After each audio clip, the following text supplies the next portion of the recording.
oot kokenut kitaristi, mihin sä tässä kisassa tuut kiinnittää huomiota?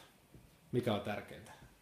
No ensinnäkin, että jenki nauttii soittamisesta ja että se on hyvää soittoa. Sitä on aina kiva kuunnella.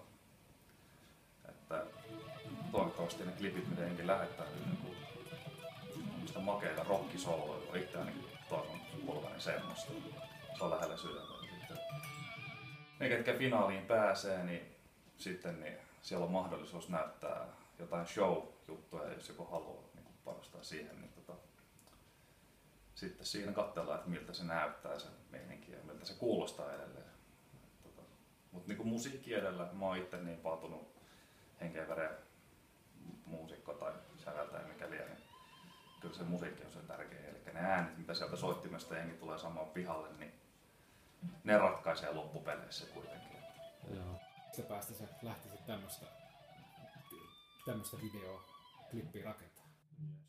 No heti ensisijaisesti niin treenaisin ennen kuin pannaan rekkiä. Se on tärkein juttu. Sitten ehkä jonkinlainen semmoinen draaman kaari voisi olla järkevä.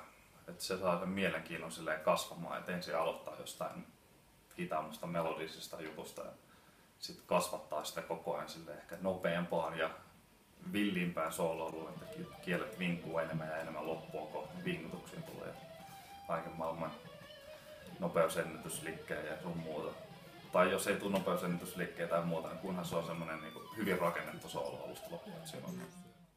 Tee itsestäsi minuutin mittainen soittovideo, missä sä esittelet omat taitos ja lähetä se meidän verkkosivuille ja osallistu skabaan.